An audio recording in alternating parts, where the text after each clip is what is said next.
کوئی شک شبہ والی بات نہیں ہے، ارا فی المنام انی اذبحک، میں نے تمہیں ذبح کرنا ہی ہے، انی میں نے تمہیں ذبح کرنا ہے، فانظر ماذا تری، تیری رائے کیا ہے؟ قربان جو اس ماں پہ جس نے 7-8 سال کے بچے کو کیا تربیت دی، یا ابت افعل ما تؤمر،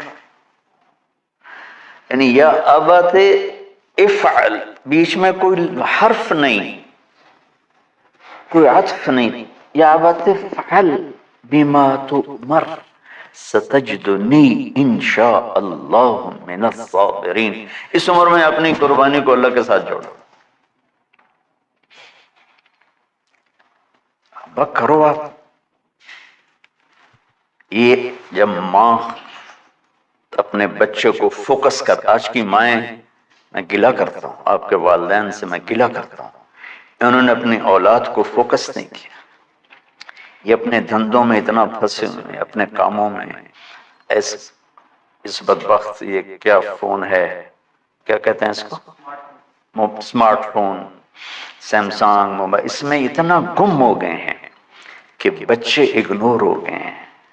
3 سال کا بچہ سکول جا رہا ہے، اسے ماں کی گود چاہیے، اسے سکول بھیج رہے ہیں، وہ وہاں، میرے بچے کو ڈسلیکسیا تھا، اس کو عاصم کو، اس کو پڑھنا نہیں آتا تھا، ایک بیماری ہے، تو اس کی ٹیچریں مار مار مار اس کا حشر کر دیتی، میرا بچہ برباد کر دیا انہوں نے، وہ 6 سال کی عمر میں ڈپریشن کا شکار ہو۔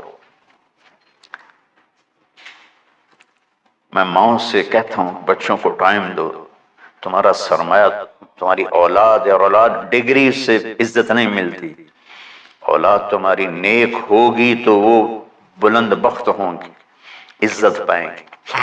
پاکستان کو پڑھے لکھوں نے لوٹا ہے، ان پڑھوں نے نہیں لوٹا۔ ابا جی، بابا جی، آپ کریں نا، دیر کیوں کر رہے ہیں؟ ستجدنی انشاء اللہ من الصابرین، آپ دیکھیں گے میں آپ کی آزمائش پہ پورا اتروں گا، اور اللہ کی آزمائش پر بھی پورا اتروں گا۔ پھر معصوم ذہن ادھر چلا گیا ماں کی طرف، کہنے لگے ہاں یہ بات ہے کہ میری ماں کو بڑی تکلیف ہوگی، تو اس لیے نا اپنا کرتا اتارا، بابا جی یہ کرتا آپ میری ماں کو دے دیں، وہ جب مجھے یاد کرے گی میرا کرتا دیکھ لے، اور آپ نے مجھے یہیں دفن کرنا ہے، ادھر نہیں لے جانا، اور آپ بھی احتیاط کریں، مجھے الٹا الٹا اللہ للجبین، میرا سر زمین پہ لگا ہے، گردن نہیں، تاکہ آپ کو تکلیف نہ ہو مجھے دیکھ۔ اب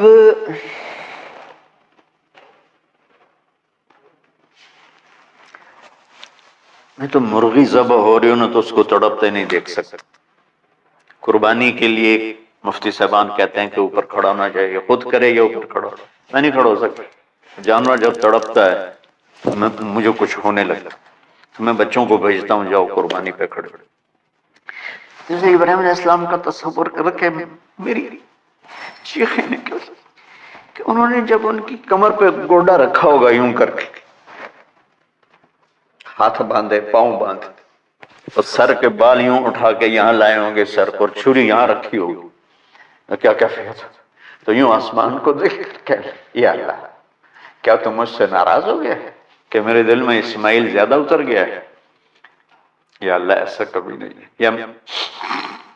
یا اللہ یا میرا کوئی امتحان تو لے رہا ہے، یا اللہ تیرے پر سب کچھ قربان ہے، اور یوں چلائی، اور اللہ تعالیٰ نے شریع کی کیا حیثیت ہے، اس نے چلنے سے انکار کر دیا، پھر چلائے، پھر چلائے۔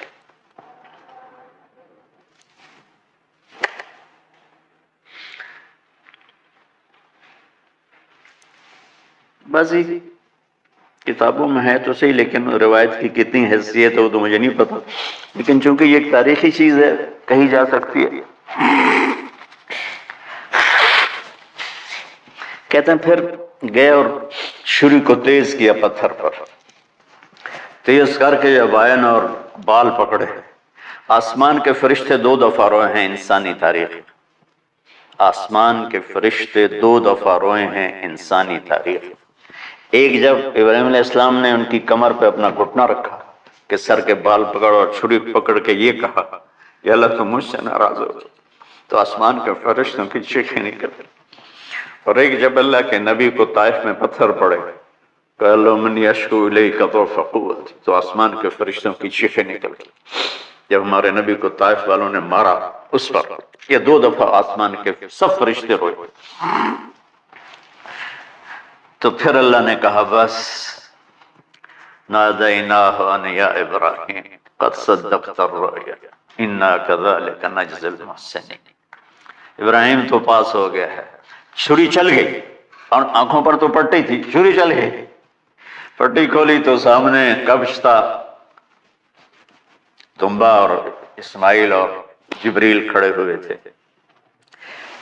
اس جانور کی قربانی ایک علامت ہے، اس قربانی سے ایک پیغام ہے کہ اپنے غلط جذبات کو اللہ پر قربان کر۔ ہم سے اللہ نہیں کہہ رہا بچے قربان کرو، ہم سے کہہ رہا غلط جذبات قربان کرو۔ ہم سے اللہ کہہ رہا ہے اپنے جذبات کو دبا دو جو تمہیں اللہ اس کے رسول سے دور کرتے ہیں، ان پر چھری چلاؤ۔ جو اللہ اس کا محبوب کہتا ہے ان کو کرنے کے لیے بھی اپنے جذبات پہ چھری چلاؤ۔ سچ بولنے کے لیے چھری چلانی ہے تو چلاؤ اپنے جذبوں پر۔ اب اس کو پھیلا دو۔ ساری شریعت میں اللہ نے جو احل حلالا، جو اس نے کہا ہے یہ کرنا ہے، اس کے لیے اپنے جذبات قربان کر دو۔ وحرم حراما، اور جو کہتا ہے نہیں کرنا اس کو چھوڑنے کے لیے اپنے جذبات قربان کر دو۔ تو یہ ہے قربانی کی اصل حقیقت۔ جانور دمبے ذبح کرنا تو اس کی ایک علامت ہے، اس کی ایک علامت ہے کہ ہم میرے نبی نے حج پر 63 اونٹ ذبح کی،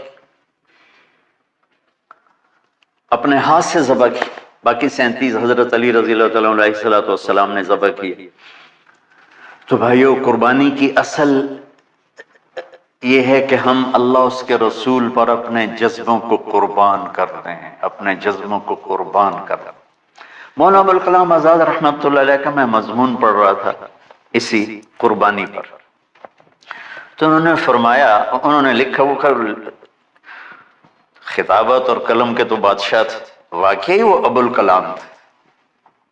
انہوں نے لکھا کہ اللہ نے چھری کے لیے چلنا طے کیا ہوا تھا، اللہ نے چھری کے لیے چلنا طے کیا ہوا تھا۔ جب اسماعیل کو لٹایا گیا تو اسماعیل کو کھینچ لیا، چھری کو روک دیا۔ جب میرے نبی کے والد کو حضرت عبد المطلب جب زمزم کا کنواں کھود رہے تھے تو باپ بیٹا تھے حارث اور عبد المطلب، تو تھک کر کے ایک دن کہنے لگے یا اللہ اگر تو مجھے 10 بیٹے دے گا نا تو میں ایک تیرے نام پہ قربان کروں گا۔ اللہ نے 15 دے دیے۔ جو سارے جوان ہو گئے تو ان کو اکٹھا کیا، بچوں میں نے تو منت مانی تھی۔ تو انہوں نے کہا ابا جان آپ جس پہ ہاتھ رکھیں گے ہم تیار۔ کیا اطاعت ہے۔ تو کہنے لگے نہیں میں قرعہ ڈالوں گا، جو اس زمانے کا طریقہ تھا وہ تیروں کے ساتھ۔ تو حضرت عبداللہ کا قرعہ نکل آیا۔ حضرت عبداللہ سب سے زیادہ محبوب، تو انہوں نے ہاتھ پکڑا، چھرا اٹھایا۔ عمر بن عاص رضی اللہ عنہ کے والد عاص بن وائل ایک بہت بڑا کام کر گئے، وہ سامنے آگے کھڑا ہو گیا، کہنے لگا یہ کام نہیں ہوگا۔ انہوں نے کہا یہ سردار کا بول ہے، کہ آگے بھی سردار کھڑا ہوا ہے، میں یہ ظلم نہیں ہونے دوں گا۔ سارے مکے والے اس کے ساتھ ہو گئے، عبد المطلب اکیلی رہ گئی۔ انہوں نے کہا وہ جو ہے نا قطبہ کاہنہ نجران میں، وہ جو فیصلہ کرے گی یا غصفان میں وہ مانوں گا۔ کہا چلو۔ تو غصفان یا نجران گئے قریش مکہ کے سردار۔ تو اس کاہنہ عورت، جیسے آج اس زمانے کی جج ہوتی تھی، مرد بھی عورت بھی، اس نے کہا کہ تم لوگ قتل کا معاوضہ کیا لیتے ہو؟ کہ 10 اونٹ۔ کہ اچھا ایسا کرو، ایک تیر پہ لکھو عبداللہ اور ایک پہ لکھو 10 اونٹ اور قرعہ ڈالو۔ اگر اونٹوں کا قرعہ نکل آئے تو جتنے اونٹ لکھے ہیں وہ ذبح کر کے عبداللہ کو چھوڑ دو، اور اگر عبداللہ کا نام نکلے تو ہر دفعہ 10 اونٹ بڑھا دو، تو وہ سارے بڑھ